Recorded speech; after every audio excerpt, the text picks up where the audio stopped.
दोस्तों, महाज्ञानी और महाशक्तिशाली धर्मरक्षक भगवान परशुराम, जिन्होंने महाभारत और रामायण दोनों ही महागाथाओं में अपने व्यक्तित्व से संस्कार का मार्गदर्शन किया, लेकिन मित्रों, क्या आप जानते हैं उन्होंने ही अपनी माता का सर धड़ से अलग किया था।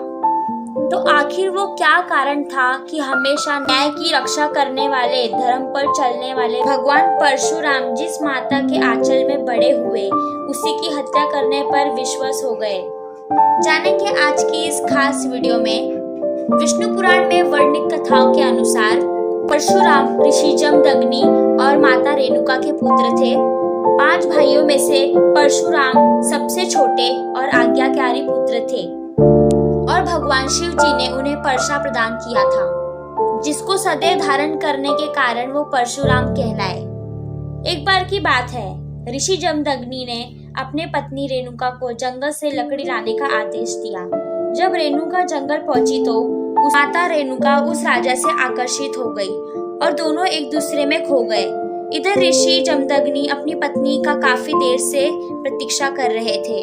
काफी समय बीत जाने के बाद माता रेणुका वापस आश्रम आई तो माता रेणुका से उन्होंने देर से आने का कारण पूछा।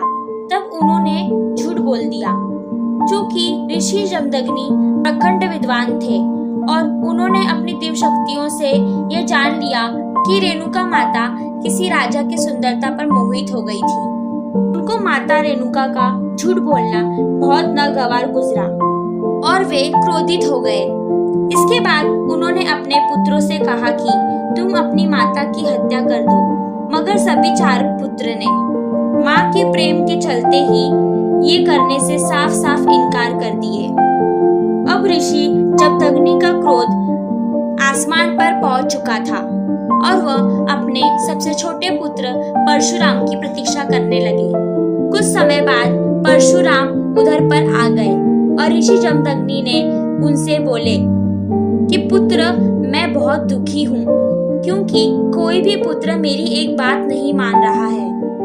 परशुराम, क्या बात है पिताजी, आदेश दीजिए। मैं आपको वचन देता हूँ कि मैं आपके सभी आदेशों का पालन करूँगा। तब उन्होंने कहा कि तुम्हें अपनी माता का सिर धड़ से अलग करना है। ये सुनकर परशुराम को धक्का लगा, लेकिन वो भी अपने पिता को वचन दे चुके थे। वह अपनी माता के सामने गए और रोते रोते उन्होंने परशा उठाया और अपनी माता का सर देखते ही देखते सिर धड़ से अलग कर दिया। ये दृश्य देखकर बाकी के 4 भाइयों की आंखों में से आंसुओं की धारा बह गई। ऐसा करने के बाद परशुराम जी भी आत्मग्लानि से भर गए और खूब तेज तेज से रोने लगे। ऋषि जमदग्नि काफी खुश हुए और उन्होंने अपने पुत्र से कहा कि मैं बहुत खुश हूँ। परशुराम, तुम्हें क्या चाहिए? अपनी इच्छा अनुसार वरदान मांगो। तभी भगवान परशुराम जी अपनी माता की मृत्यु से अपनी होशो आवाज खो बैठे थे और उन्हें पश्चाताप हो रहा था। इसलिए उन्होंने पिताजी से कहा कि आप मेरी माता को पुनर्जीवित कर दे, क्योंकि ऋषि जमदग्नि उच्च कोटि विद्वान थे और अपने वचनों के पक्के भी थे।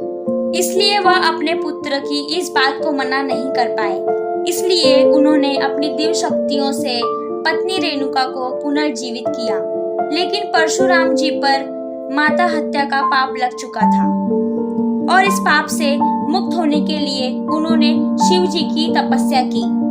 महादेव ने उनकी तपस्या से प्रसन्न होकर उन्होंने इस पाप से उन्हें मुक्त कर दिया। तो दोस्तों, अगर आपको मेरी की गई प्रस्तुति अच्छी लगी तो आप अपने मित्रों के साथ जरूर शेयर करें।